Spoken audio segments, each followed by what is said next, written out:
Selamat pagi, perkenalkan nama saya Deni Simanjuntak, NPM 19110422, kelas SIP 1901.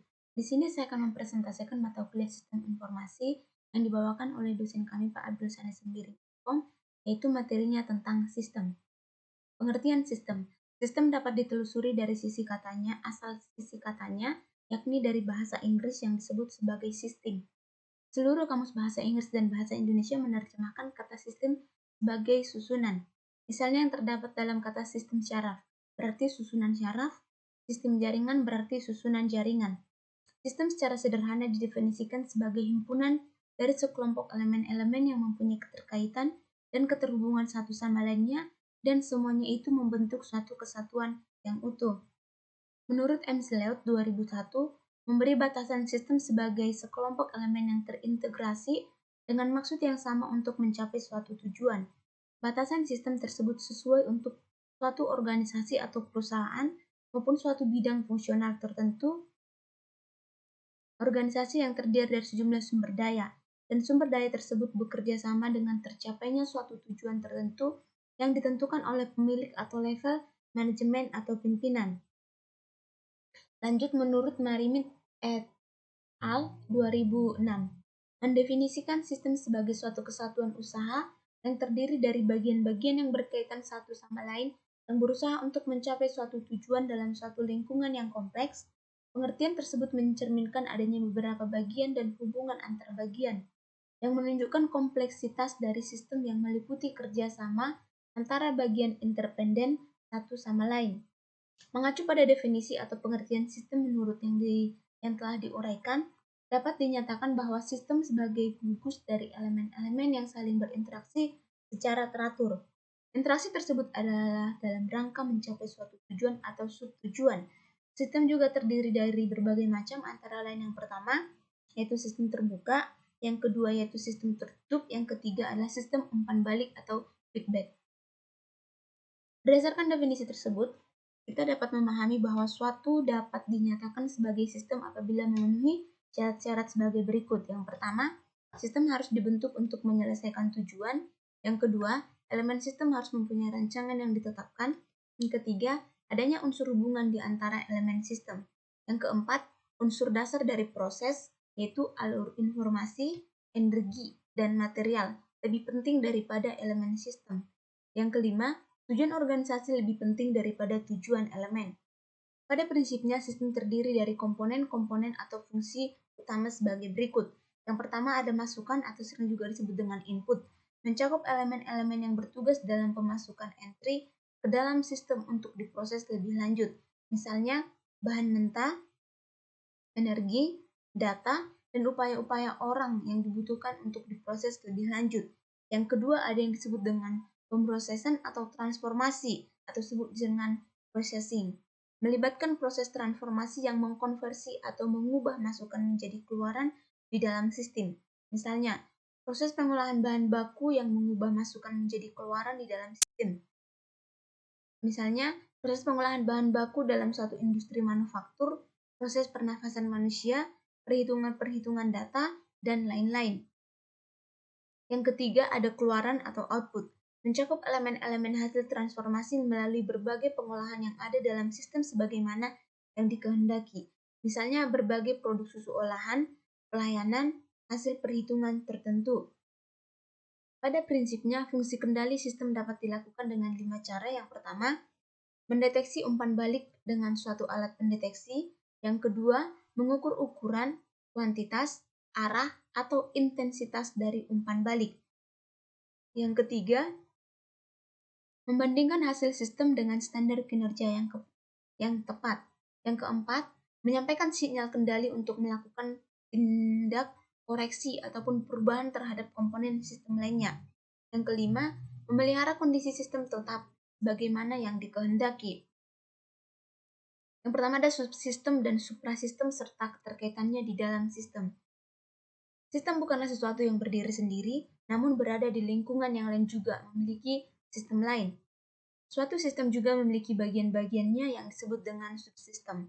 Contoh, subsistem dalam sistem kepegawaian negara terdiri dari subsistem perencanaan pegawai, mutasi, pensiun, kompensasi atau penggajian, informasi kepegawaian, tata usaha kepegawaian, dan lain-lain.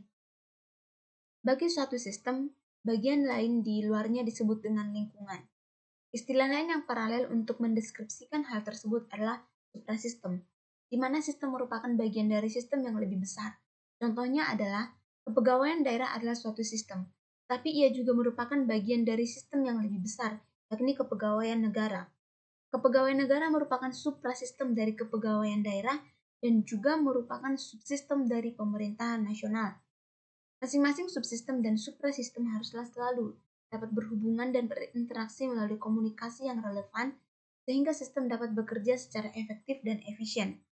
Oleh karena itu, dalam menganalisis sistem perlu dibatasi sejauh mana sistem dimaksud akan dianalisis, dipisahkan dari lingkungannya dan sistem lain.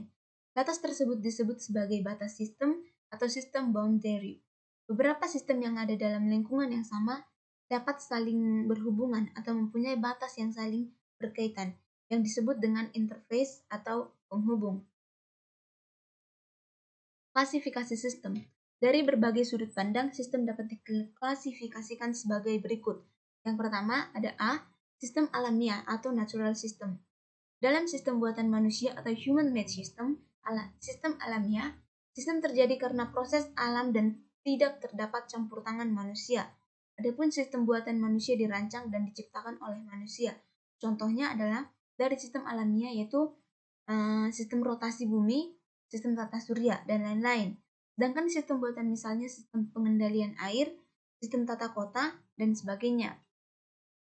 Sistem buatan manusia ini sering melibatkan interaksi manusia dengan mesin yang disebut dengan human-made system. Yang B, yaitu sistem tertutup atau closed system, dan sistem terbuka atau open system. Sistem tertutup merupakan sistem yang bekerja tidak berhubungan dengan lingkungan luarnya. Adapun sistem terbuka merupakan sistem yang selalu berhubungan dengan lingkungan luarnya untuk melakukan proses untuk menghasilkan keluaran atau output. Secara teoritis, sistem tertutup memang ada, namun kenyataannya tidak pernah ada sistem yang benar-benar tertutup tanpa campur tangan pihak luar. Pengklasifikasian sistem juga dapat dibagi berdasarkan sistem konseptual atau abstrak dan sistem fisik.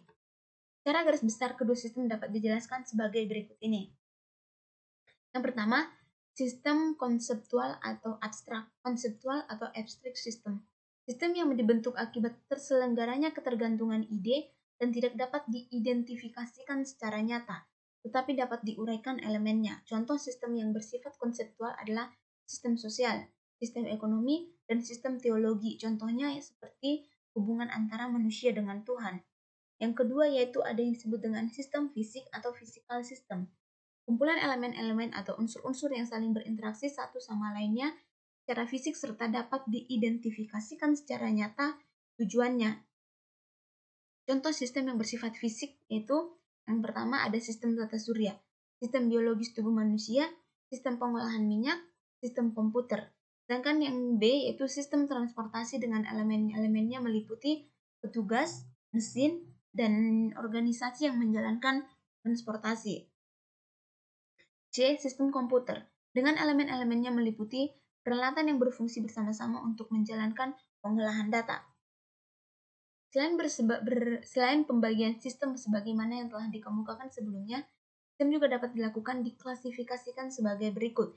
A. Deterministic System. Deterministic.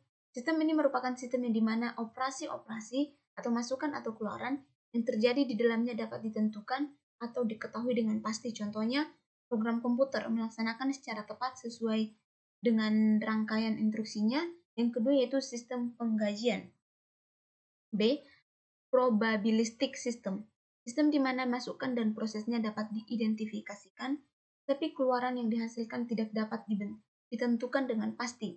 Lalu ada sedikit kesalahan atau penyimpangan terhadap ramalan jalannya sistem. Contohnya yang pertama ada sistem penilaian ujian dan juga yang kedua yaitu sistem pemasaran. C. Sistem terbuka atau open system. Sistem yang mengalami pertukaran energi, materi, atau informasi dengan lingkungannya. Sistem ini cenderung memiliki sifat adaptasi, yakni dapat menyesuaikan diri dengan lingkungannya sehingga dapat meneruskan eksistensinya. Contohnya adalah Sistem keorganisasian yang memiliki kemampuan adaptasi atau bisnis dalam menghadapi persaingan dari pasar yang berubah, di mana perusahaan tidak dapat menyesuaikan diri akan tersingkir. D. Sistem tertutup atau closed system. Sistem fisik di mana proses yang terjadi tidak mengalami pertukaran materi, energi, atau informasi dengan lingkungan luar sistem tersebut. Contohnya, reaksi kimia dalam tabung berisolasi dan tertutup. E. Sistem tertutup relatif atau relatively closed system. Sistem yang tertutup tetapi tidak tertutup sama sekali untuk menerima pengaruh-pengaruh lain. Sistem ini dapat operasinya dapat menerima pengaruh dari luar yang sudah didefinisikan dalam batas-batas tertentu. Contohnya adalah sistem komputer. Sistem ini hanya menerima masukan yang telah ditentukan sebelumnya, pengolahannya, dan memberikan keluaran yang juga telah ditentukan sebelumnya, serta tidak terpengaruh oleh gejolak di luar sistem. F. Sistem artifisial atau artificial system. Sistem ini meniru kejadian dalam alam, yang dibentuk berdasarkan kejadian di alam di mana manusia tidak mampu melakukannya, atau dengan kata lain tiruan yang ada di alam. Contohnya yang pertama, sistem artificial intelligence, yaitu program komputer yang mampu membuat komputer seolah-olah berpikir. Yang kedua, sistem robotika. Yang ketiga, jaringan natural network. G. Sistem alamiah atau natural system. Sistem ini dibentuk dari kejadian dalam alam, contohnya laut, pantai, atmosfer, dan tata surya. H. Sistem penjelasan tingkah laku atau mindset system. Sistem menjelaskan tingkah laku yang meliputi keikutsertaan manusia. Dan ini dapat digambarkan dalam cara-cara berikut. Yang pertama, sistem manusia. Sistem yang menitik beratkan hubungan antar manusia. Yang kedua, sistem manusia dengan mesin. Sistem yang mengikutsertakan mesin untuk suatu tujuan. Yang ketiga, sistem mesin ke mesin. Sistem yang otomatis di mana manusia mempunyai tugas untuk memulai dan mengakhiri sistem. Sementara itu, manusia dilibatkan juga untuk memonitor sistem. Mesin berinteraksi dengan mesin untuk melakukan beberapa aktivitas. Pengotomatisan ini menjadikan bertambah pentingnya konsep organisasi, di mana manusia dibebaskan dari tugas-tugas rutin atau tugas-tugas fisik berat. Sekian dan terima kasih dari saya. Jika ada yang salah dalam pengucapan atau ada salah dalam presentasi materi saya mohon maaf sebelumnya. Sekian dan terima kasih.